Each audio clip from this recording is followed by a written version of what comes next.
Hello everyone, this video will be going over the preparations needed for a full batch of epoxy using Epon resin 828, hardener DEA, and glass microballoons as filler.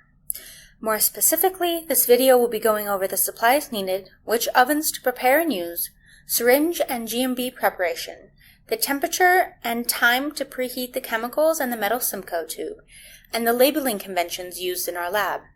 This video is based off of the 2019 batching manual, which should be able to add additional clarification if needed. The supplies needed for batching are the GMB, an extra bucket, the sifter, the DEA, the 828 resin, 17 unwrapped 10 milliliter syringes, a Bunsen burner and lighter, the 2 metal syringe holders, the metal Simcoe tube sleeve, colored tape, 3 popsicle sticks, 3 pipettes, 2 large cups, and 1 black Sharpie. As for the ovens, the vacuum oven should be turned on and set to 75°C for at least 3 hours to equilibrate. One oven should be set to and equilibrated at 70°C, and another oven should be set to and equilibrated at 110°C. The first preparation is the sealing of the syringes and sifting the GMB. Connect the Bunsen burner to the gas outlet and unwrap the syringes. Pull out the rubber stoppers and throw away all but one. Now light the burner and change the gas flow until there is a blue flame. Put the tip of the syringe in the flame. Try not to ignite the tip, but as that is very difficult, if you do, simply turn the tip of the syringe and blow out the flame when it appears slightly melted. Be careful to not inhale the smoke from the extinguished syringe. Set aside and repeat this process with all of the remaining syringes. When you are finished, turn off the gas. Check the tip of the syringes.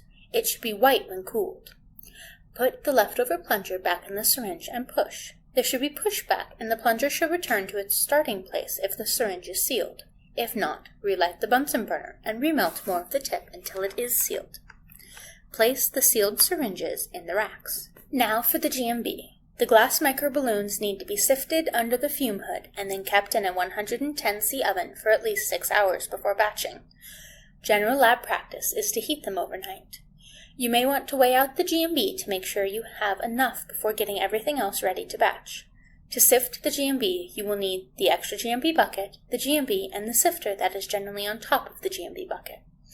Again, everything must be done inside the fume hood.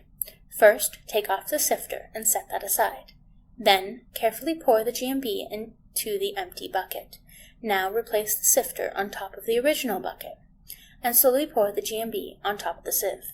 If you want to weigh out the GMB before batching, it is easiest to do so before adding the GMB to the sifter, while zeroing out the weight of the bucket and sieve before carefully pouring the GMB onto the sieve. Be sure to gently shake the sieve and bucket as you pour the GMB. The next preparation is the heating of the different chemicals and the labeling used to make batching easier. As I said before, the GMB should be sifted and heated in the 110°C oven for at least 6 hours. The red-lidded DEA, clear 828, and the Simcoe metal sleeve should all be heated in the 70°C oven for at least 3 hours. All of these are fine to leave in the oven overnight, and preparing the day before allows for enough equilibrium time, making pouring and mixing a lot easier. It is also good practice to make sure the ovens have enough space for a batch. Labeling can be done right before batching or the day before.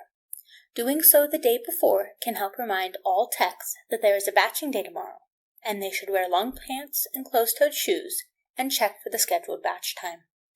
The chemicals should be labeled using the red tape to mark 1 popsicle stick and 1 pipette for DEA specifically.